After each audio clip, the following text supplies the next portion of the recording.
Mga kababayan, magandang araw po sa inyo lahat. Welcome po sa Monte Channel natin, Ibalita Bay po, ang inyong munting likod. Ito po ang ating pag-uusapan mga kababayan.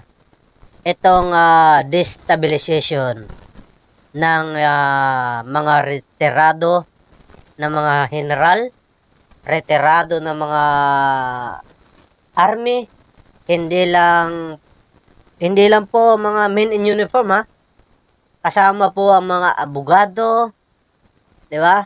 Na siyempre, number one dyan, pwede po natin isipin na isama kung sino talaga ang gusto magpabagsak dito. Pwede po natin isama ang ating, pwede natin, hindi ko sinasabi na dapat siya kasama. Pero pwede po natin isipin na kung sino ang makikinabang dito sa gagawin nila na pagpababagsak kay Pangulong Bongbong Marcos, pwede po natin isipin yon. Sino ba? Wala pong iba mga kababayan kundi ang Vice President Sara.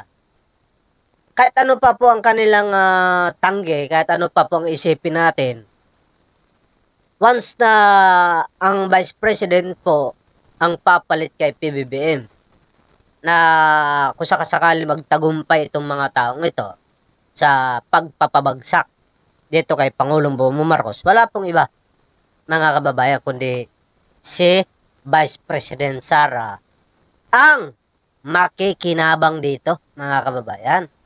Di ba? Katulad na lang ng mga bali-balita ngayon na talagang di umano gagamitin po nila ang rally na ito na paparating hanggang November 30. Katulad nga, isipin mo, ano ba ang sinasabi ni Salvador Panelo? Hindi na raw aabot ng Pasko ang Presidente Marcos sa Malacanang. So, anong ibig sabihin nito? Talagang pipilitin po nila na pabagsakin ang Pangulong Marcos at gagamitin po nila mga kababayan ang pagkakataon na galit ang tao sa flood control. Di ba? Yan po ang naririnig natin mga kababayan.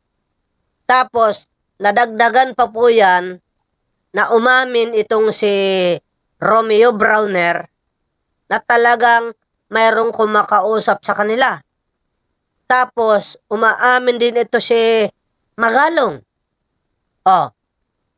Tapos, nariyan yung mga vlogger na mga katulad nila Dado, Enriquez, di ba? Enrique. Tapos, kung sino-sino pa. At nananawagan din po mababayan na ang itong rally na paparating mula sa INC ay tila ang kanilang panawagan, BBM resign. So, lahat na po yan mga kababayan, gagamitin po yan ng ating mga kababayan, lalong-lalo na itong mga gusto magpatalsik kay PBBM. Gagamitin po nila yan itong mga kababayan. Katulad na lang sa sinasabi dito ngayon mga kababayan ni Ramon Tulfo. Kilala nyo naman po si Ramon Tulfo mga kababayan. Kahit ano pa po ang sabihin ninyo na mahina, di ba? Laos, papansin, hindi nyo pwede pa rin ipagkaila na si Ramon Tulfo, marami pa rin nasasagap yan ng mga balita talaga na lehitimo. Kasi nga, may mga kapatid po siya na mga senador. Kahit itanggi nyo man yan o aminin, hindi pa rin natin maiiwasan yan. Ano ba sinasabi ni Ramon Tulfo mga babayan? Ito. Yan. Ayan po ang sinasabi ni Ramon Tulfo. Nilagay po niya dyan mga babayan kung sino-sino itong mga gustong magpatalsik kay Pangulong Bongbong Marcos. Okay? Isa-isayin natin yan mga babayan, no? Ang sinasabi niya dito, here's an insider list of people the government is watching that are behind the reported current destabilization. Ayan na, nakalagay dyan mga babae, no? Nangunguna dito, Romeo Puquis. Sayang lang, itong post ni Ramon Tulfo, walang nakalagay kung anong mga ranggo. Di ba? Pero kung isi-search nyo siguro yan, isa-isa, malalaman natin kung sino ito si Romeo Puquis, no? Pangalawa, Orly De Leon. Ayan. Benjamin Magalong for confirmation. Johnny Macanas. Ito po si Johnny Macanas. Ito po yung vlogger na retirado na general. Ito rin po yung vlogger na to na si Macanas. Ito rin po mababayan yung dinimanda ni Chief PNP, dating Chief PNP, mga babayan, bago pinalitan ni Marbel. Nakalimutan ko lang pangalan, mga babayan. Anyway, pangatlo, ay 1, 2, 3, 4. Ayan, 4. Panglima, ayan. 1, 2, 3, 4. Panglima, General Bantag. Ito po, mga babayan, si General Bantag ay dati po itong bureau, nakatalaga po ito sa bureau sa panahon po ito ni PRRD. At ito rin po ang hinahanap sa kasalukuyan na hindi pa rin mahanap-hanap kung nasaan. Ito po si General Bantag, mga babayan. Kasama rin pala siya. Pero wanted po ito. Nakakapagtaka lang, wanted pero gusto magpabagsak sa gobyerno. Mukhang napakaganda ng nito pagkakataon kung sakasakali. Bakit, mga kababayan? Ang isang wanted tapos gusto magpabagsak sa Pangulo, once na lumitaw yan, ay mukhang sawa ka na sa buhay mo. Halimbawa lang naman yan, kung lilitaw nga lang. Colonel La Chica. Kung hindi ako nagkakamali, ito po si La Chica, mga kababayan. Ay ito po yung chief aide ni BP Sara Duterte na di umano tumanggap ng 125 million confidential funds. Ayon mismo dito sa staff ni Vice President Sara Duterte na si Acosta. Correct me if I'm wrong, mga babae, no? Colonel Leonardo. Ayan. Colonel Metran. Ito po si Metran, mga babayan. Ito po yung bata-bata ni Dado, no? Captain Dado Enriquez. Ito po yung ngiwi, mga kababayan, na pag nagbablog po ito, talagang kung makamura sa presidente, wagas. Tapos, kung makapagsalita na bangag at ngiwi, akala mo hindi matindi yung ngiwi. Diba? Nakaganon naman.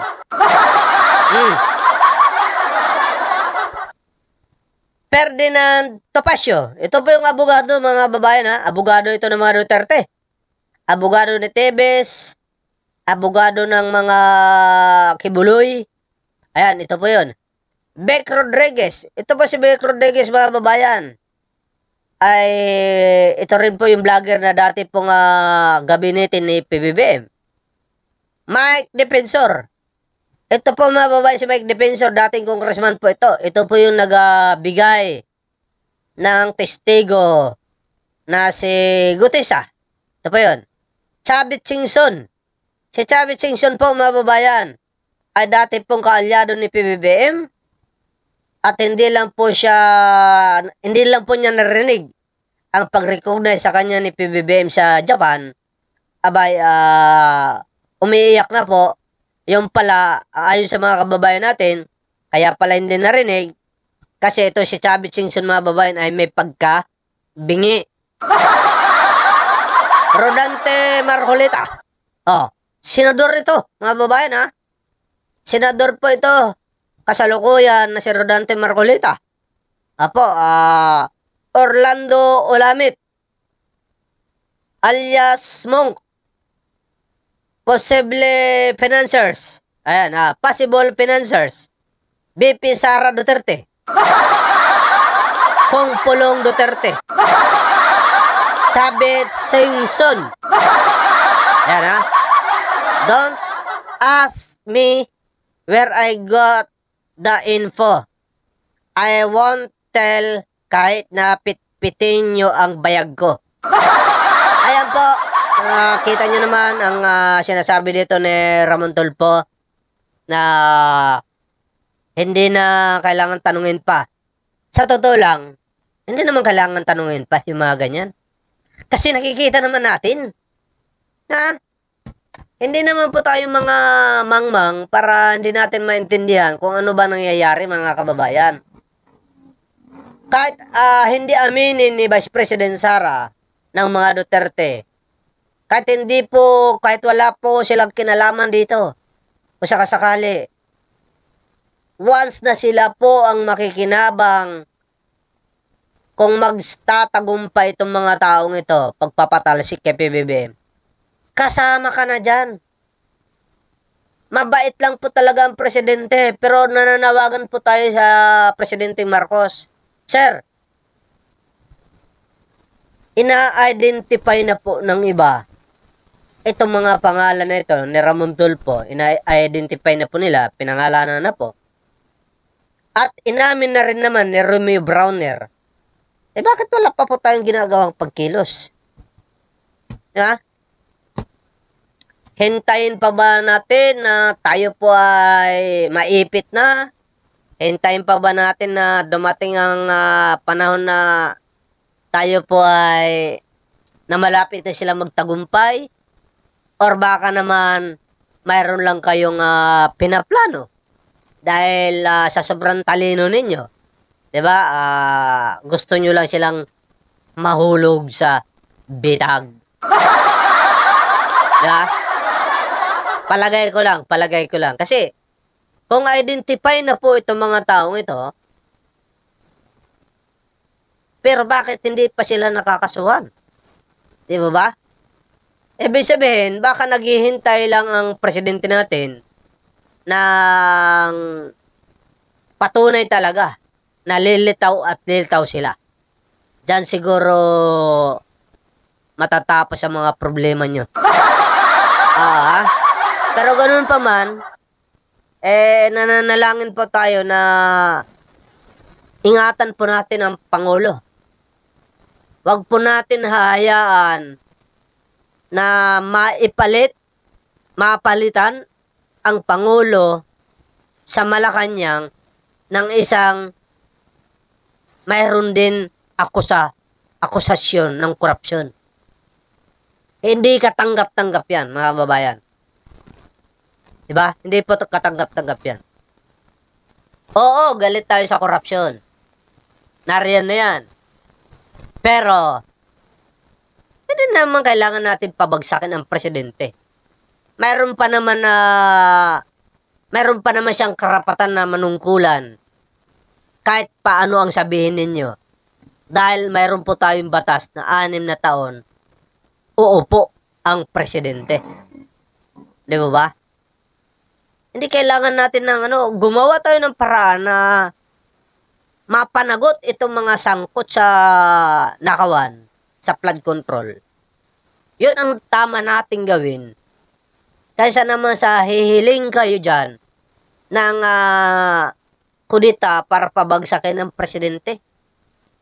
Tapos ang gusto natin ipalit, ang gusto ninyong ipalit, ang isang vice president na unang-una tamad. Wala nga ginagawang pagtulong sa mga nasalanta ng bagyo eh. Pangalawa, isang vice president na gusto nyong ipalit kay PBBM, na mayroon din inaakusahan din po siya ng corruption. Patungkol nga dyan mga babae sa mga confidential funds na yan. Maliit man yan o malaki. Kung yan po ay hindi na ipapaliwanag ng tama, yan po ay pagnanakaw pa rin. Pira pa rin yan ng taong bayan. Kaya wag niyong sabihin sa akin mga lintik kayo na maliit lang naman ang ginastos, maliit lang naman ang napupunta kay BP Sara. I don't care. Ang importante dyan, maipaliwanag ng maayos kung saan napupunta. Yun lang yun. As simple as that. You know? Alright? Yan po ang pasabog ni Ramon Tulfo mga babayan. Kaya, para maging updated po kayo palagi sa ating live upload ng mga video, baka hindi ka pa nakakapag-subscribe sa ating munting channel, don't forget subscribe at i-click ang notification bell para updated palagi kayo sa ating mga upload at live ng mga videos mga kababayan. Of course, paki-like na rin po at paki-share. Thank you so much po. Mabuhay ang Pilipinas!